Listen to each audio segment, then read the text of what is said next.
समय सार का कम्युनिकेशन स्किल बताया। क्या कम्युनिकेशन स्किल के जो जीव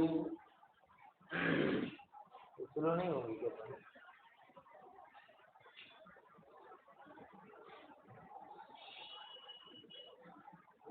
आपके पास उड़ उड़ के वचन पहुंचे मुझे अच्छे नहीं लगते, सीधे सीधे जाए अर्जुन के तीर के जैसे, वो अच्छे लगते।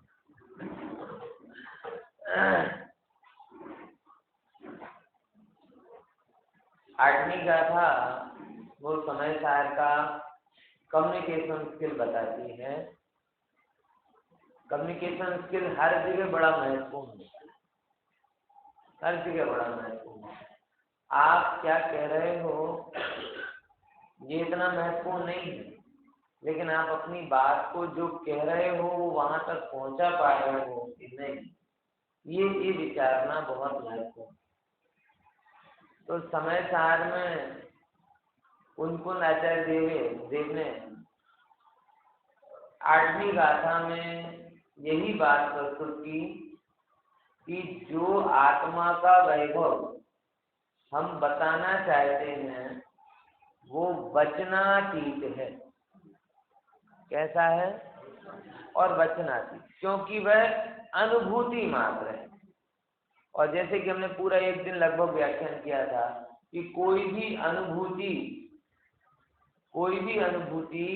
शब्दों में नहीं आता। जब भी हम कोई अपनी फीलिंग को शब्दों में एक्सप्रेस करते हैं तो सामने वाला अगर उस फीलिंग को फील कर चुका है तो ही वो समझ पाएगा है?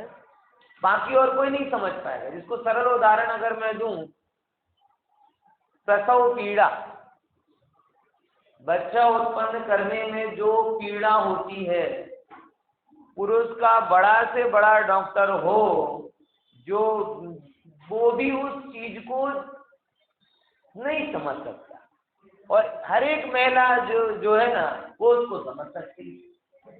क्यों? क्योंकि वो दर्द अनुभूतिमय, और अनुभूतिमय जो होता है उसे जिसकी अनुभूति हुई वो आसानी से समझ जाता है, और पुरुषों को नहीं हुई है तो नहीं समझ सकते। इसमें कोई आश्चर्य की बात ही नहीं। ऐसे ही भगवान आत्मा किसका विषय है? अनुभूति का। अब एक्चुअल में जो समझाएंगे तो किसको समझ में आएगा? अनुभूतिवंत को आएगा। क्या मजा आता होगा जब अकंपनाचार्य कोई एक बात कहते होंगे आत्मा के विषय में और सारे 700 मुनि आज उसे अनुभूति से प्रमाण करते होंगे। आगे उपदेश की आवश्यकता ही नहीं होती हो है? क्यों? क्योंकि ज्ञात वो तो वही है जिसके ज्ञान में आ गया वो कैसा है। अब उनके लिए कोई समस्या नहीं है। समस्या कहाँ आती है? अपने जैसे लोगों के लिए कि आत्मा के नाम पर कुछ शब्दों की जानकारी है, सुख के नाम पर दुख की अनुभूति है। अब ऐसे जीवों के सामने जो स्वभाव से अपरिचित हैं, आत्मा से शाब्दिक रूप से परिचित हैं और सुख के नाम पर मात्र दुख के ही भोगी हैं। आ रही कि नहीं आ रही समस्या? देखो एक बात कहूं, पहली बार जो समय सार उठा के रखता है बड़ा कंजूस सा व्यक्ति लगता है मुझे। जो भी रखता है, मुझे पता नहीं, मैंने कभी देखा नहीं है ना। वो पहली बार वो 10 ही उठा के रखते हैं। क्या पता हमेशा संशय रहता है कि मेहनत बेकार ना जाए अरे 10 की बजाय 25-50 रखो, कोई बात नहीं, क्या जाए, है ना। और आने वाले तो और अत्यंत फिर महाकंजूस की, वो क्या भैया नहीं तो ऐसे ही चल जाएगा, क्या दिक्कत है तो दोनों भूले मत करो भाई। पहला वाला भूल करे तो दूसरा जरूरी नहीं उस भूल को करे, दूसरा वाला थोड़ा सुधार लो। हाँ चलो अपन फिर से आते हैं अपने विषय पर। कहाँ से? कंजूसी तो हाँ नहीं, इसके एक मुद्दे जहाँ से डाइवर्ट हुई थी गाड़ी, समझ आया?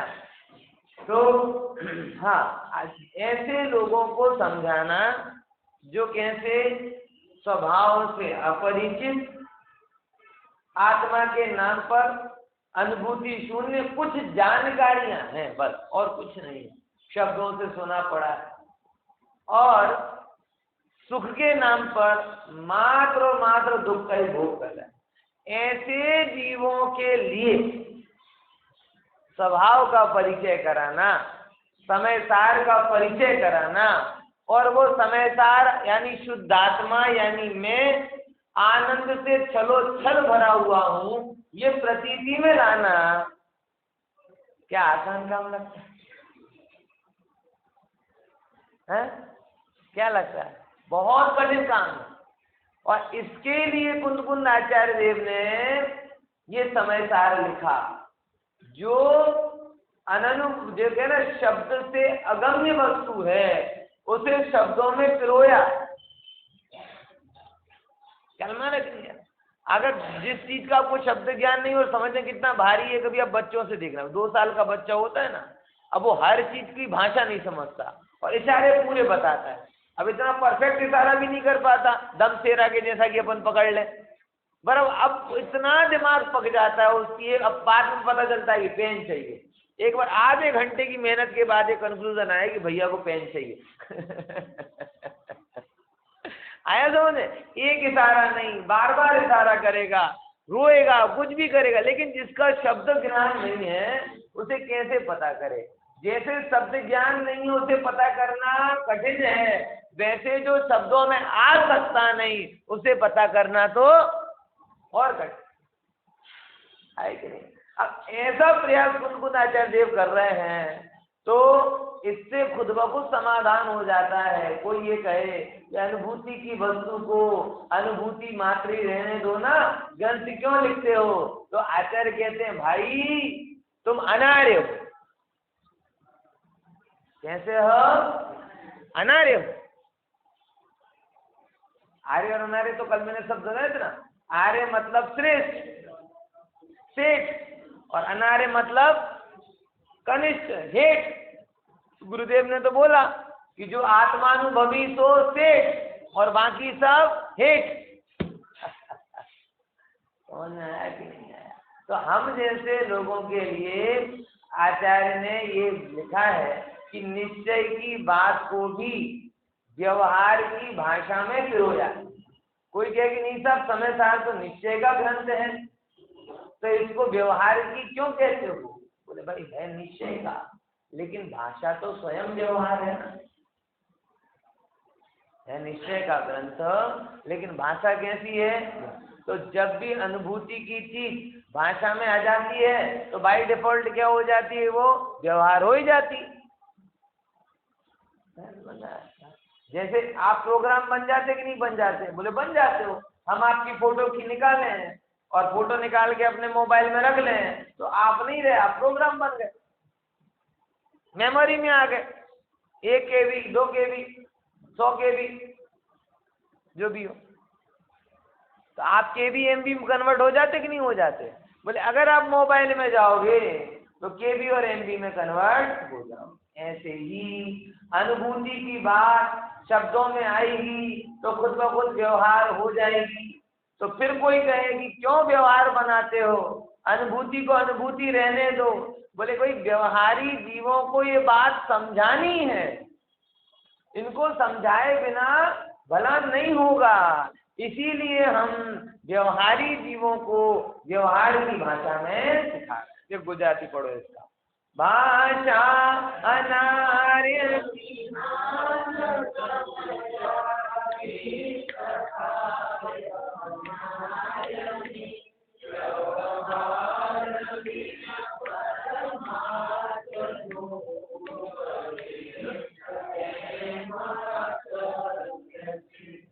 देखो इसकी टीका में अमृतचंद्र आचार्य देव ने गजब की कारीगरी की। बात बड़ी सरल थी और बड़ी स्वाभाविक सी थी। उन्होंने उस बात में देखो दृष्टांत बताता हूँ, मैं पढ़ता हूँ, फिर आपको थोड़ा सा उस पर फोकस करने जैसा है। जेम कोई मिलेच्छ ने कोई ब्राह्मण, जो બધાની પાસે છે ને પુસ્તક, એક સાંધા પડું પછી થોડું વાર્તા કરીશ. જેમ કોઈ મિલેચ્છ ને કોઈ બ્રાહ્મણ સ્વસ્તિ એવો શબ્દ કહે છે, ત્યારે તે મિલેચ્છ એ શબ્દના વાચ્યવાચક સંબંધના જ્ઞાનથી રહિત હોવાથી કંઈ પણ ના સમજતા બ્રાહ્મણ સામે મેઢાની જેમ આંખો ફાડીને ટક ટક જોઈએ જ રહે છે. પણ જ્યારે બ્રાહ્મણની ભાષા અને મિલેચ્છની ભાષા એ બંનેનો અર્થ જાણનાર અન્ય કોઈ પુરુષ અથવા તે જ બ્રાહ્મણ મિલેચ્છ ભાષા બોલીને તેને સમજાવે છે કે સ્વસ્તિ શબ્દનું અર્થ તારો અવિનાશી કલ્યાણ થાઓ એવો છે, ત્યારે તુરત જ ઉત્પન્ન થતા અત્યંત આનંદમય આંસુઓથી જેનો નેત્ર ભરાઈ જાય છે, એવો તે મિલેચ્છ એ સ્વસ્તિ શબ્દનો अर्थ समझी जाए छे. હવે આ दृष्टांत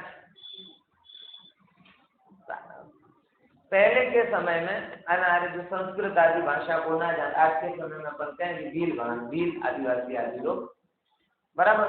अब ऐसे व्यक्ति को कोई ब्राह्मण आशीर्वाद दे, तव स्वस्थिर भूयात्, तेरा अविनाशी कल्याण हो, बराबर ना.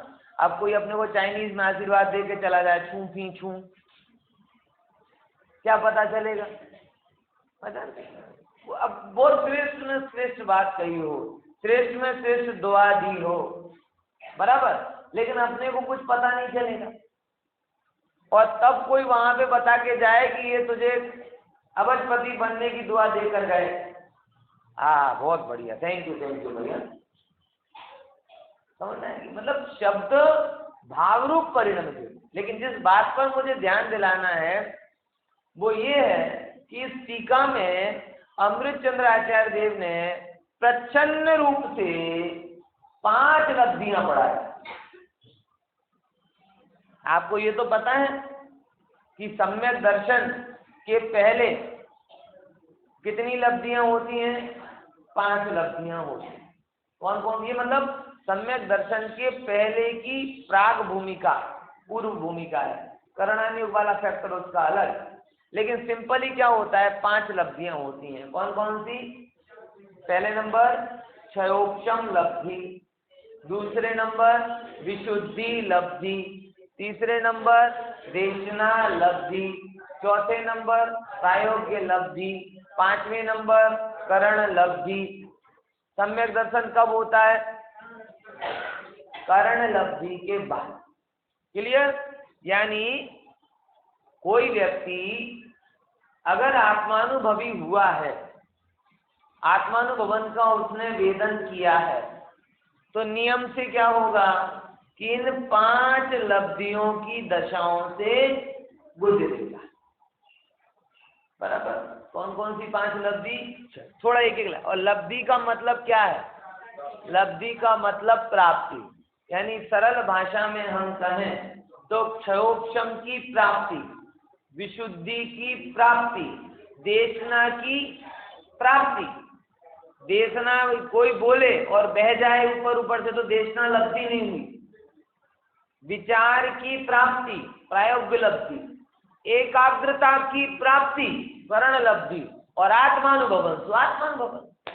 क्लियर हुआ? यानी ये मत समझना कि ये लब्धि मतलब होना मात्र है. लब्धि मतलब आपके अंदर होना. लब्धि मतलब क्या होता है? आपके अंदर होना, प्राप्ति होना. तो अब देखो यहाँ पे कुंद आचार्य देव ने तो सरल भाषा में लिख दिया और ये बता दिया कि मिलेच्छ को मिलेच्छ की भाषा में समझाया जाता है. लेकिन अमृतचंद्र आचार्य ने उस मिलेच्छ की दशा बताई कि कैसे उसने उस शब्द का अर्थ समझा और अर्थ समझकर आनंद से भर गया. ऐसे ही आचार्य हमें आत्मा बता रहे और आत्मा का अर्थ समझकर आनंद से भर जाए और अनुभूति को प्राप्त हो जाए. तो अनुभूति को प्राप्त होने के पहले 5 लब्धि आएंगी कि नहीं आएंगी? तो वो यहाँ बता रहे हैं. देखो, जैसे કોઈ મિલે એવો શબ્દ કહે છે ત્યારે વાચ્ય સંબંધના જ્ઞાનથી રહિત, એટલે પહેલા રહિત હતો એટલે તાકાત હતી પણ જ્ઞાન નહોતો. ખબર પડી? એમ આપણા અંદરમાં આત્માને જાણવાની તાકાત છે પણ અનુભવમાં હજી આવ્યો. जो पहला नंबर की बात समझी लो, कोई भी क्षोभसम की कंप्लेंट नहीं करना. कोई भी आत्मानुभवन हमें नहीं होगा क्योंकि हमारे में ज्ञान कम है, ये कंप्लेंट कर नहीं. क्योंकि टोडरमल साहब ने जबरदस्त खिंचाई की है जो ऐसा प्रश्न करता है. बोले कि क्षोभसम की कमी की प्रश्न तो असंग नहीं उठाए. एक गधा, घोड़ा, कुत्ता, ग्वालिया, 8 बरस का बालक, कोई भी हो जो इतना समझ पाता है ना कि मैं अभिषेक हूं, जो मैं अभिषेक हूं ये समझ सकता है, वो मैं आत्मा हूं ये भी समझ सकता है. आत्मानुभवन का सिलेबस लंबा नहीं है, गहरा है. इस बात को आप समझो. सिद्धांत का सिलेबस लंबा नहीं है, आपको बहुत पढ़ने की जरूरत नहीं है. हाँ, पढ़े हुए में गहरे उतरने की जरूरत. हमें बार बार ये लगता है कि भाई आत्मानुभवन के लिए तो बहुत पंडित बनना पड़ेगा, बहुत तपस्वी बनना पड़ेगा, समाज का प्रमुख बनना पड़ेगा, दानी बनना पड़ेगा, ये बनना पड़ेगा, वो ये सब आत्म स्वरूप की अज्ञानता बता. आत्मा के अनुभवन के लिए किसी की जरूरत नहीं. एक सामान्य बालक को भी जो चीज अनुभव में आ जाए वो तुम्हें क्यों नहीं आएगी?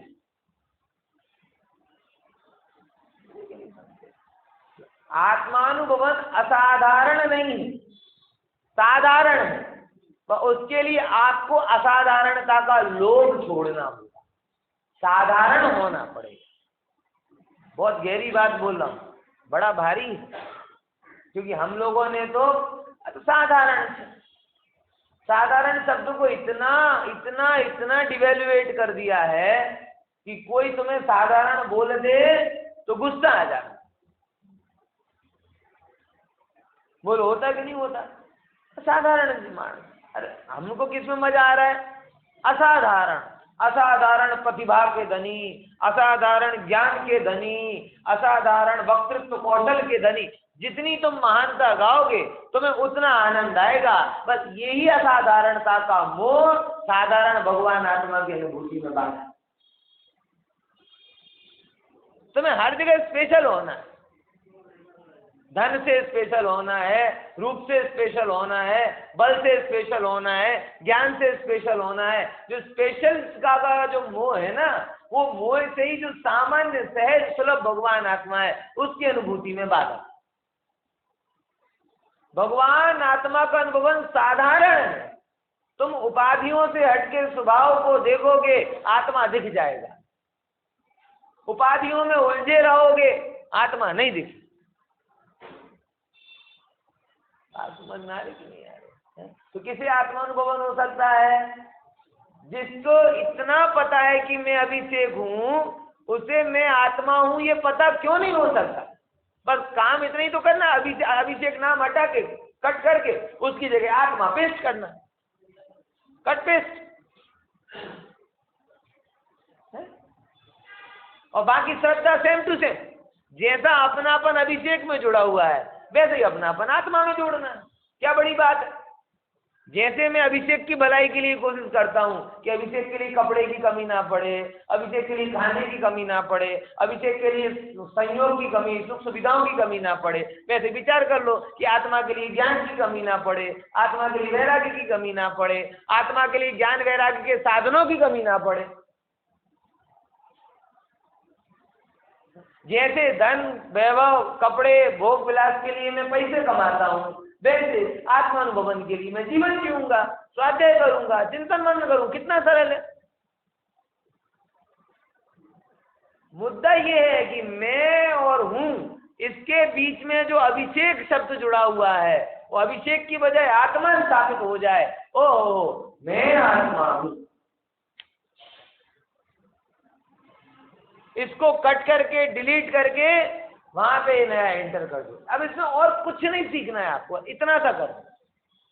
सेंट्रल आइडिया आत्मा हो जाए, बस इतना प्रयोग चाहिए, और क्या बड़ी बात।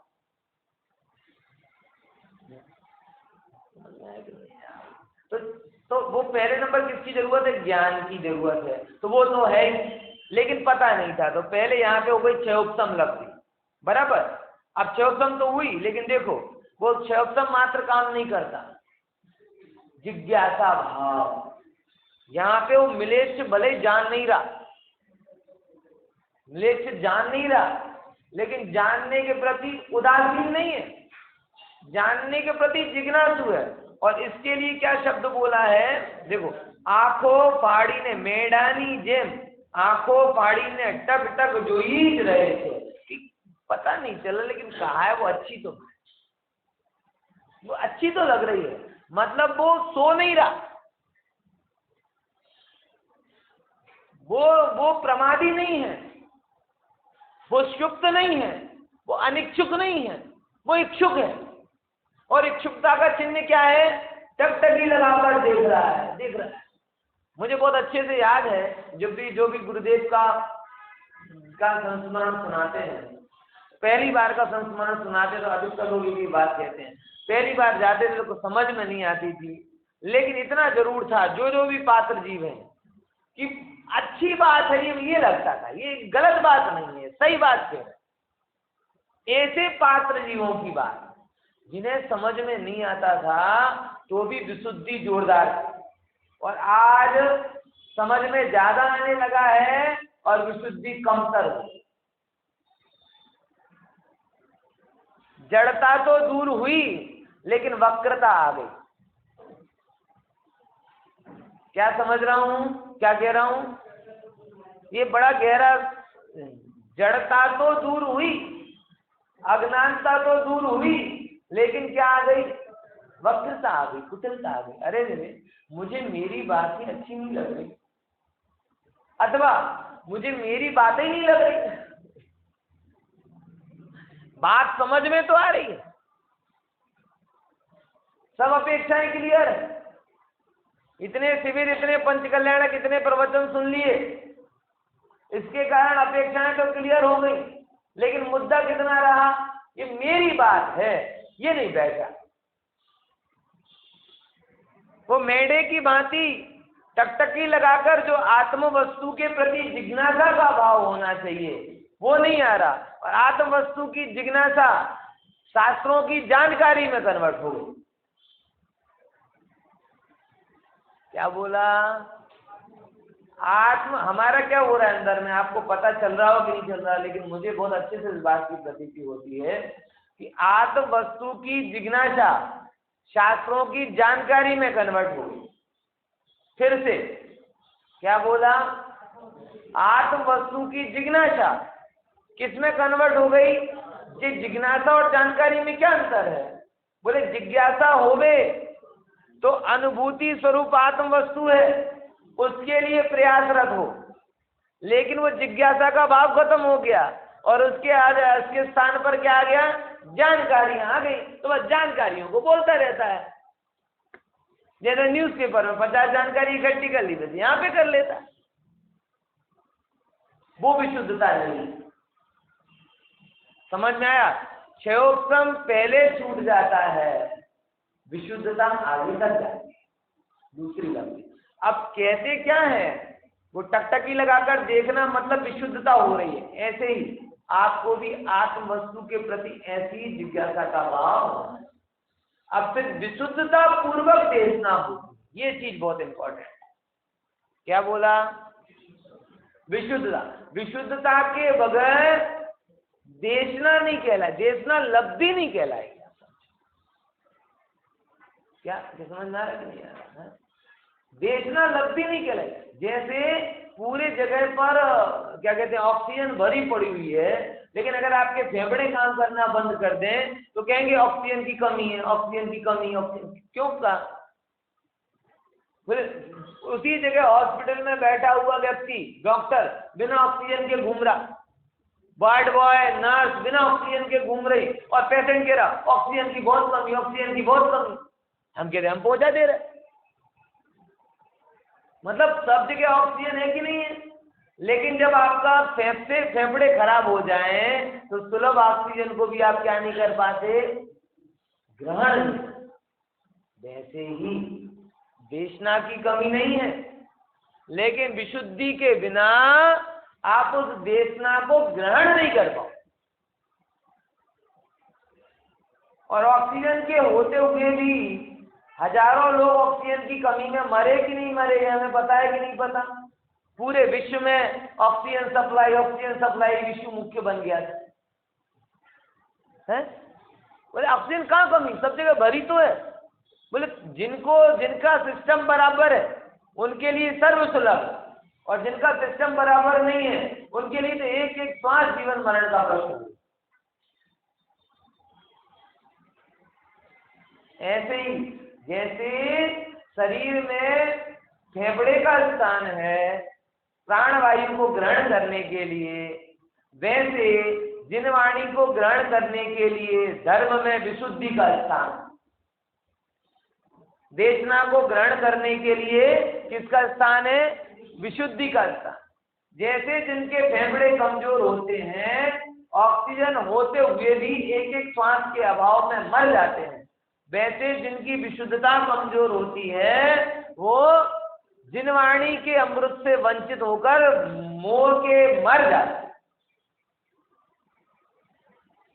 इसीलिए विशुद्धता की बात है, विशुद्धता पूर्वक देशना होगी। तो देशना के बारे में क्या बोला कि જ્યારે બ્રાહ્મણની ભાષાના વિલેક્ષની ભાષા એ બંનેના અર્થનો જાણકાર का જે બંનેને अलग अलग हो का एक જ બ્રાહ્મણ જે બે ભાષાઓ બોલતો વ્યવહારની અને નિશ્ચય दोनों, या फिर इंटरव्यू आ जाए या फिर तो खुद ही दोनों भाषा में बोल दे, समझावे छे, पर यहाँ हो गई देशना लक्षण। अब उसकी विशुद्धि इतनी प्रॉपर थी कि एक बार भी बोले तो समझ में आ जाए।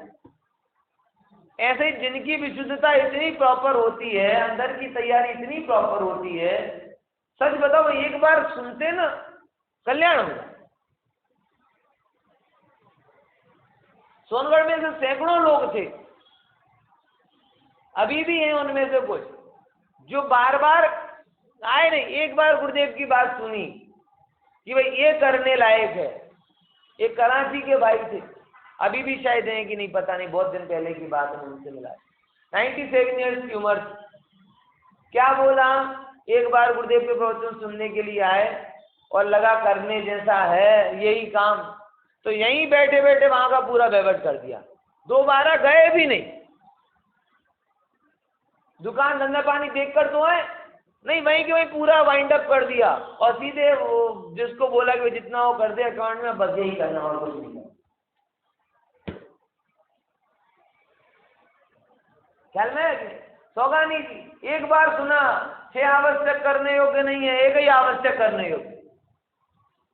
विशुद्धता जिनकी पक्की होती है ना, उनकी देशना लगती है। अभी तो ठीक है, चल रहा है, हो रहा है, कर रहे हैं, अब थोड़ा थोड़ा कर रहे हैं, अब ज्यादा कर रहे हैं, अब ऐसा कर रहे हैं, अब वैसा कर रहे हैं। अरे भाई आयु का ठिकाना नहीं है, कब कब तेरा क्या हो जाए, कल की क्या पल की खबर नहीं है। विचार करके देखो। और सच में ये जो चीजें हैं ना, ये अभी जो पिछले कुछ वर्ष की स्मृतियां हैं, ये पिछले वर्ष की स्मृतियां तो वैराग्य का ज्वालामुखी आपके अंदर में प्रस्फुटित कर सकती है, अगर आप उसको सही अर्थ में लें। हर एक व्यक्ति ने मृत्यु को निकटता से देखा, अपने परिजनों की मृत्यु को, अरे कई बार तो अपनी मृत्यु को। विचार करके कोई भी ऐसा नहीं होगा जिसने किसी के ऐसे अप्रिय आकस्मिक उसकी ना खबर सुनी, उसके बावजूद भी हम ऐसे जी रहे हैं जैसे वर्षों जीना हो, सदियों तक जीना हो, आत्मा को भूले, विषयों में भटके।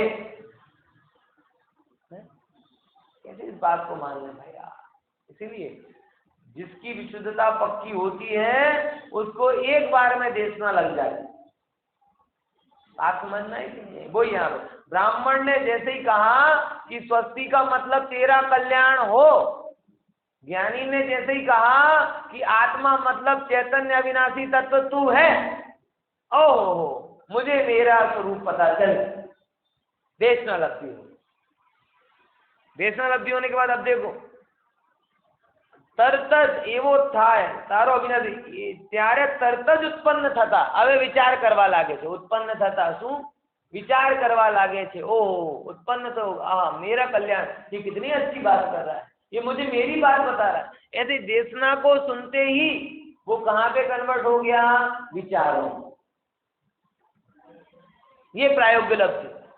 अब आगे और देखो, तथा आनंदमय आंसुओं थी, आनंद में आंसू आ गए और नेत्र छलक गए। ओ ऐसे ही आत्मा का विचार सुनकर, आत्मा की बात सुनकर रोम रोम प्रफुल्लित हो गया, इतना गहरा अंदर में उतरा, इतना गहरा अंदर में उतरा, वो तड़प इतनी प्रबल हुई कि वो तड़प आत्मानुभवन को लेकर है।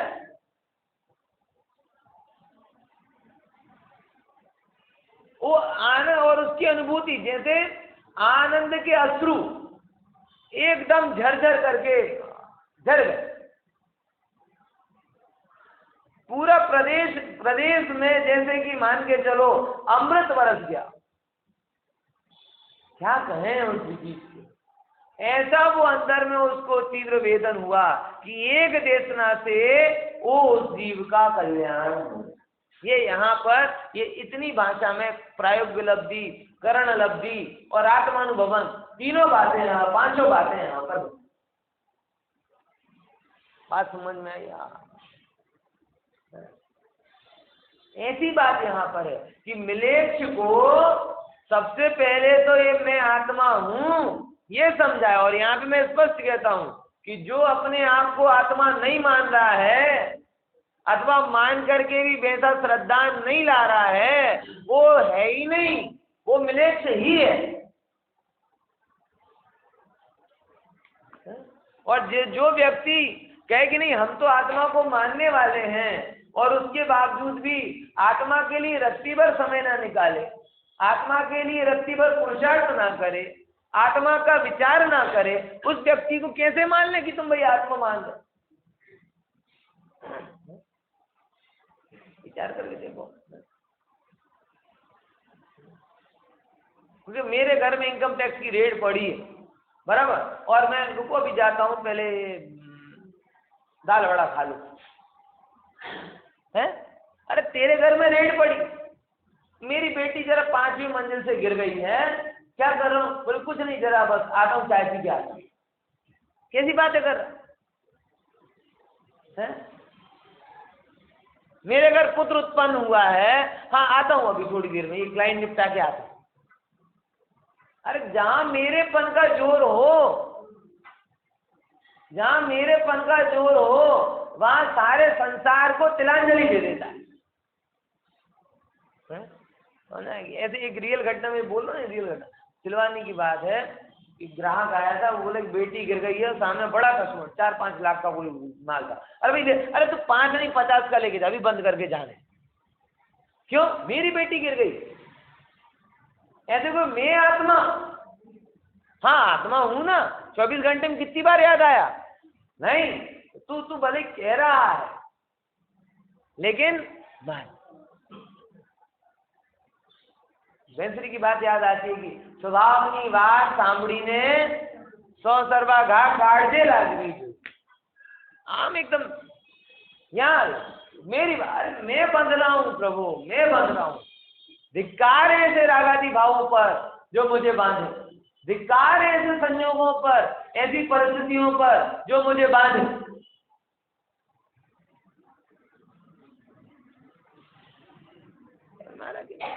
ये विशुद्धता का भाव जिसमें निर्मलता की तड़प, वो आत्मार्थी का जीवन है। और जो ऐसे जो शुरू कहां से हुआ? क्षोभसम से। बड़ा कहां से? विशुद्धि से। पात्रता आई तो देशना मिली, देशना हुई तो फिर विचार चालू हुआ, कर्ण लब्धि आई, और उससे फिर वो जीव कहाँ से कन्वर्ट हो गया? आत्मा। तो ये एक गाथा में 5 की 5 लब्धियां पूरी की पूरी घटित हो गई। अब देखो एक और चीज जो इसकी बात जो विचारणी है, जो अंतिम सावधानी अमृतचंद्र आचार्य ने दी कि भाई मिलेच्छ को मिलेच्छ की भाषा में समझाया जाता है, मिलेच्छ को मिलेच्छ की भाषा में समझाया जाता है। जो यहाँ पे ये क्या है, पण मिलेच्छ थवानु, जो हाँ लास्ट में आता है, हाँ कि ना मिलेक्षितव्य, यहाँ पे देखो तेमेश ब्राह्मणे मिलेक्ष ना थवु, ये अल्लाह की है ना, कि मिलेक्ष को मिलेक्ष की भाषा में समझाना, लेकिन समझाते समझाते स्वयं मिलेक्ष नहीं हो जाना। यही बात ख्याल में क्या कह रहा हूँ, देखो यहाँ फिर से मैं पढ़ता हूँ 20 नंबर पेज पर लास्ट चीज में यहाँ से बताता हूँ।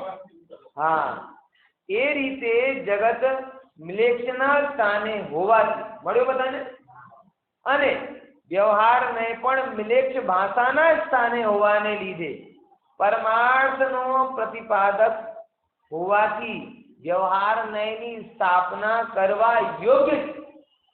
એટલે હું કુંદકુંદ આચાર્ય એમ કહે છે कि हूँ जो तमने व्यवहारनी भाषाમાં વાત કરું તો એ ઉચિત જ છે, अनुचित નથી। કેમ? કેમ કે તમે એ જ ભાષાને, खबर पड़ी? चलना रखनी है। मैं तुमसे अगर व्यवहार की भाषा में बात करूं तो वो उचित ही है, अनुचित नहीं है। व्यवहार की भाषा अनुचित नहीं है, समझो, व्यवहार की भाषा अनुचित नहीं है, वो तो कम्युनिकेशन स्किल है। अगर सामने वाली भाषा को नहीं समझोगे तो आप उस तक बात पहुंचाओगे कैसे? आज भी कोई आपको डेटा ट्रांसफर करना पड़ता है तो आप पहले पासवर्ड पूछते हैं, भाई तुम्हारा क्या पासवर्ड है, तब तो कनेक्ट होंगे। कनेक्ट ही नहीं होंगे तो कहाँ से ब्लूटूथ कनेक्शन नहीं होगा, वाईफाई कनेक्ट ही नहीं होगा, तो कहाँ से हम डेटा ट्रांसफर करेंगे? तो वो वेवलेंथ होती है। वैसे भाषा भी क्या है? वेवलेंथ है। अब उसकी वेवलेंथ दूसरी है, तुम्हारी वेवलेंथ दूसरी है, तो कम्युनिकेशन ही नहीं बनेगा। और कम्युनिकेशन नहीं बनेगा तो कम्युनिकेशन गैप के कारण भले ही तुम कितनी अमृत बात करो लेकिन उस तक पहुंच पाएगी।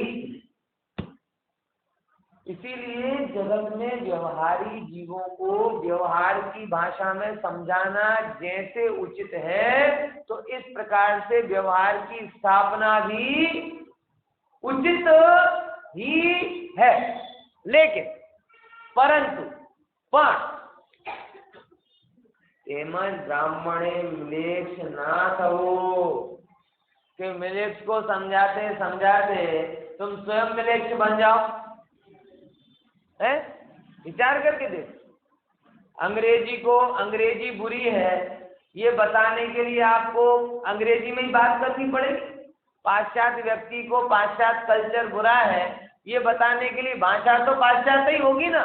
लेकिन ऐसा थोड़ी है कि तुम बताते बताते इतने खो जाओ कि स्वयं अंग्रेज हो जाए। समझ में आया कि नहीं है? ऐसे ये आत्मा को इतने बताओ, सरल करने में इतना सरल कर दो, इतना सरल कर दो कि तत्व ही निकल जाए। तो कई बार एक वक्ता के रूप में जब मैं प्रश्न से वो विचार करता हूँ ना, तो स्वाभाविक है मन में विचार तो आता है कि सरल भाषा करो, स्वाभाविक है, क्योंकि ये विचार तो ठीक ही है कि क्योंकि आखिरी पंक्ति में बैठे वाले व्यक्ति को भी पूरा समझ में आए, ये भाव तो आना ठीक है। लेकिन सरल करते करते इतना भी नहीं कर देना कि वो समय सार ही निकल जाए। ध्यान रखना, हमें समय सार को सरलता से समझाना है, सरलता के चक्कर में समय सार नहीं उड़ा देना। आई बात समझ में? ये हो रहा है जैन धर्म के प्रवक्ताओं में भी, अपने गुरुदेव की परंपरा में तो फिर ही बहुत सुरक्षित है। सरलता के लोभ के कारण, जिसके कारण पब्लिक समझती नहीं है, ऐसे कह के फिर वो जैन धर्म के प्रवक्ता जैन धर्म जैसे लगते ही नहीं।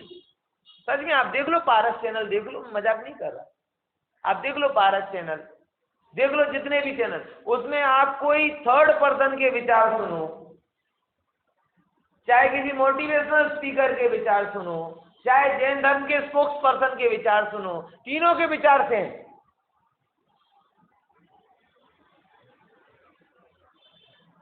आप देख लो, प्रैक्टिकल करके देख लो, मेरी बात करो। क्योंकि अरे समझ में नहीं आता, समझ में नहीं आता, समझ में नहीं आता, तो उनको जो समझ में आया वो सिखाओ। तो क्या समझ में आता? बोले घर गृहस्थी की बात है, बस घर गृहस्थी पे बोलो,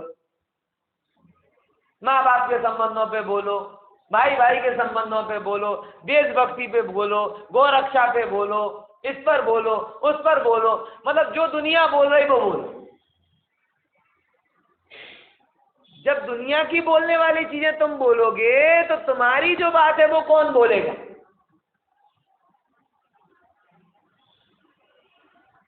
आई कि नहीं ये बात समझ में? समय सार कौन बोलेगा?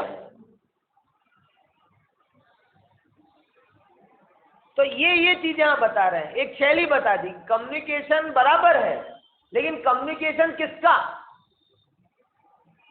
कम्युनिकेशन किसका? फिर इसके लिए मैंने वाक्य बोला कि समय सार को सरलता से समझाना है। क्या बोला? समय सार को सरलता से समझाना है, लेकिन सरलता के चक्कर में समय सार नहीं उड़ा दें। मिलेक्स को मिलेक्स की भाषा में समझाना है, लेकिन उसको समझाते समझाते स्वयं मिलेक्स नहीं। और एक बात कहूं भैया, समझाने वाला कितना ही तैयार हो, इतना तो तय है, समझने वाला तैयारी से नहीं बैठा हो तो कोई कितना ही सरल कर दे। कोई ये अपेक्षा करे कि भाई अनादि से जिस चीज को समझा नहीं और बैठूं और तरफ समझ में आ जाए, ये अपेक्षा ही बेसलेस है भैया। बहुत सारे लोग इस अपेक्षा के साथ में आ रहे, पंडित जी आपने कहा था एक दिन आ गए, हमें तो कुछ समझ में नहीं आया। अरे भाई थोड़ा देर समझने की तैयारी कर, समझाने की जिम्मेदारी मेरी है, लेकिन मुझे समझना है। वो टकटकी लगाने का भाव तो दे रहा है ना, आंखें फाड़ेगा नहीं, बंद करके सो जाएगा तो विशुद्धि से आगे बात बढ़ेगी नहीं। तो ये चीज है। अब कोई कितना भी प्रयास कर ले, जब तक समझने के लिए कोई तैयार नहीं होता है, मूर्ख हृदय न चेत जो गुरु होए वशिष्ठ सम, वशिष्ठ के जैसे गुरु भी हो जाए तो नहीं समझा सकते। इसलिए आत्मा को समझने का जिज्ञासा भाव रखो तो समझ में आएगा ही। क्यों? क्योंकि आत्मा समझ में आवे ऐसा